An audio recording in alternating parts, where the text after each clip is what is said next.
안녕하세요. 닥터 신사스리 오랜만에 인사드립니다. 오래전부터 기획을 했었는데 사실 미루고 미루다가 이번에야 시작을 하게 되었습니다. 이 영상은 짧은 진료 시간에 충분히 설명을 듣고 이해하기 어려운 환자분들의 이해를 돕고자 제작하였습니다. 여러 편에 걸쳐서 짧게 질문 위주로 진행을 할 예정입니다. 어르신들과 비의료인들의 이해를 돕기 위해서 단순화하고 비유를 들어 설명을 하게 될 텐데요. 실제 의학적인 사실과는 차이가 있을 수 있습니다. 본인의 상태를 이해하는데 참고용으로만 사용하시기 바랍니다. 그리고 이 내용들은 주로 저에게 치료를 받으시는 분들을 기준으로 제작하였습니다. 가장 정확한 본인의 상태는 환자분들을 직접 진료해 주시는 담당 의사 선생님이 가장 잘 알고 계십니다. 중요한 결정을 위해서는 담당 선생님과 상의하십시오. 가장 진료실에서 많이 받는 질문은 혈압은 왜 잴 때마다 달라지나요?입니다. 첫 번째 얘기 시작해 보도록 하겠습니다. 혈압이라고 하는 것은 심장이 혈액을 뿜어내는 힘, 압력입니다. 오른쪽 그림에서 볼 수 있듯이 심장의 높이와 팔의 높이, 커프의 높이와 혈압계의 높이를 비슷한 높이에 올려놓고 혈압을 측정을 하는 것이 올바른 측정법이고요.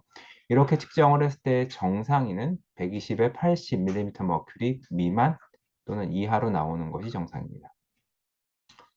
간단하게 말씀드리면 이 커프를 꽉 조여서 더 이상 맥박이 뛰는 소리가 들리지 않을 때까지 올렸다가 점점점 맥박이 뛰는 소리가 들릴 때를 수축기 혈압, 더 이상 들리지 않을 때, 마지막 들릴 때를 이완기 혈압이라고 합니다. 이것은 실제로 환자들을 침습적인 방법을 통해서 연속적인 혈압을 측정을 한 결과입니다. 보시는 것처럼 120에 80, 약간 높은 환자분이시고요. 이 X축은 10초 기간 동안 측정을 한 값입니다.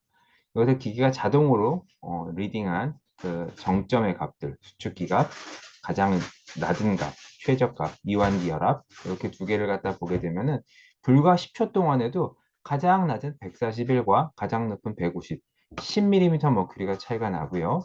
낮은 이완기 혈압에 있어서도 82, 81, 85 이런 식으로 86까지 한 5 정도 차이가 납니다. 이와 같은 상태에서 앞서 말씀드린 것처럼 우리가 일반적으로 측정을 하는 커프 방식으로 혈압을 측정을 하게 되면 이렇게 측정을 한다고 해 보았을 때 처음 커프의 압력이 요 혈압 곡선과 만나게 되는 지점 한 130 정도 되는 것 같고요. 그 다음에 이완기 혈압에서는 192 정도가 됩니다. 이렇게 될 때와 또 이렇게 초록색처럼 측정을 할 때를 한번 보겠습니다. 보시는 것처럼 요행이 운 좋게 천천히 낮춰도 그렇지만 요 수축기 혈압인 149를 지나기 때문에 수축기 혈압은 149로 리딩이 될 것이고 이완기 혈압은 81보다 조금 위쪽인 82mm 머큐리를 리딩이 될 것입니다. 이처럼 환자분들의 혈압은 계속해서 짧은 시간에도 계속해서 변화하고 있습니다. 이 변화하는 것은 마치 우리가 자동차 운전을 할 때에도 앞차와의 거리가 멀어지면 속도를 내고 가까워지면 속도를 늦추는 것처럼 우리 몸의 혈액 공급이 힘있고 규칙적으로 잘 공급이 될 때에는 혈압이 조금 낮아지는 경향이 있고 또 이것이 너무 약할 때에는 좀 더 세지려는 경향이 있습니다. 자, 요약해 보겠습니다. 정확한 혈압 측정이라고 하는 것은 안정시 측정이라는 원칙이 있습니다. 우리가 키를 잴 때에도 차렷 자세에서 머리끝부터 발끝까지의 직선 거리를 재듯이 혈압 측정에도 안정시 측정이라는 원칙이 있고요. 앞서 말씀드린 것과 같이 가정에서 혈압을 측정을 할 때에는 심장의 높이와 혈압계의 높이, 팔 커프의 높이가 같은 위치에 있도록 하는 것이 좋겠습니다. 그리고 집에서 측정을 할 때는 아침에 일어나서 화장실을 다녀온 후 5분 이상 쉬었다가 측정을 하시는 것이 바람직하고요.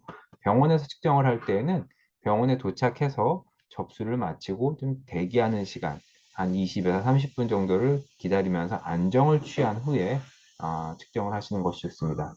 왜 이렇게 빨리 안 되냐고 조바심 내면서 빨리 측정하고 빨리 들어가서 진료봐야지 이렇게 하시지는 마시고요.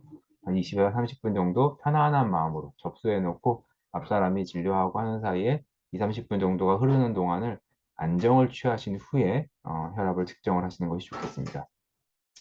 특별한 사유가 없으면 저는 금식하라는 것을 안내해 드리지 않습니다. 그래서 특별한 사유가 없다면 약을 복용하고 오시는 것이 맞고요.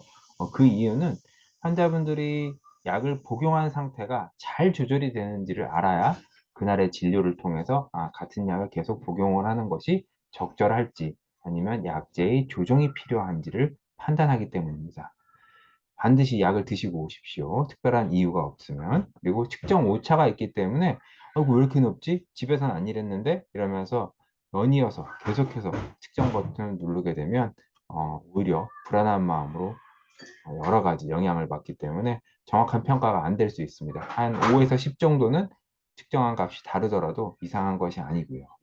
그렇기 때문에 한번 제대로 측정을 하고 큰 문제가 없으면 치료를 받으시는 것이 맞습니다. 계속해서 재서 10 장, 20장 뽑아 가지고 오시는 것은 도움이 되지 않습니다.